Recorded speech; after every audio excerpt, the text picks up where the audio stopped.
excuse me, on the left over here, we have individuals who are religious fundamentalists, religious fanatics, and this is the expression, RT-PCR, real-time PCR expression of the VMAT2 gene. Over here, we have individuals.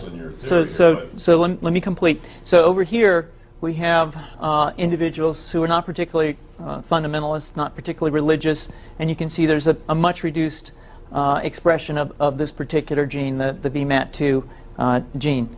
Another evidence that supports our hypothesis for the development of this approach. What you see here is by spreading this virus, we're going to eliminate individuals from donning on a bomb vest and going into a market and blowing up the market. So our hypothesis is that these are fanatical people, that they have overexpression of the VMAT2 gene, and that by vaccinating them against this, we'll eliminate this behavior. So we have some very, very remarkable data in this next slide. Here we have two brain scans. These are fMRIs. These are two different individuals with different levels of expression of VMAT2.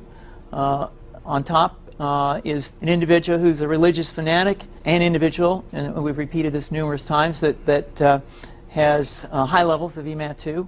Now, this individual down here who had low levels of the VMAT2 gene, this individual would self-describe as not particularly religious.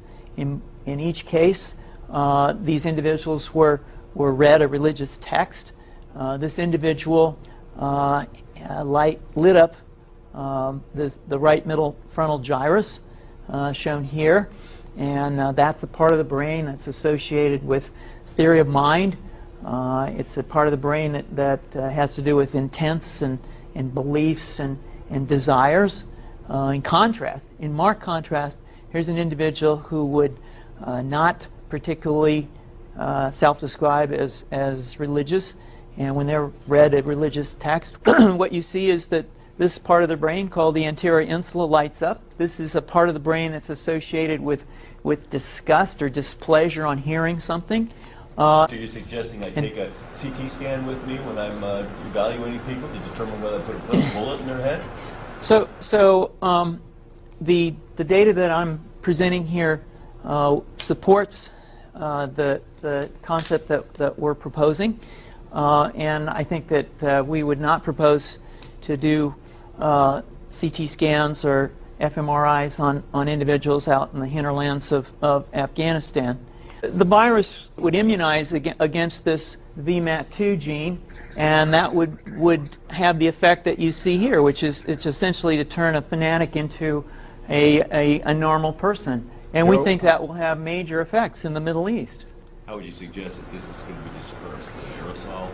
Well, so the present plan and the tests that we've done so far have used respiratory viruses, such as flu or rhinoviruses, and we believe that that's a satisfactory way to get the exposure of the largest part of the population. Most of us, of course, have been exposed to both of those viruses, and we're quite confident that this will be a very successful approach. This is fascinating.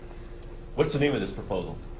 Yeah, so the name of this project is FunVax, which is the vaccine for religious fundamentalism.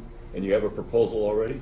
The proposal has just been submitted, and I think that the data that I have shown you today would support the development of this project, and we think it has great promise.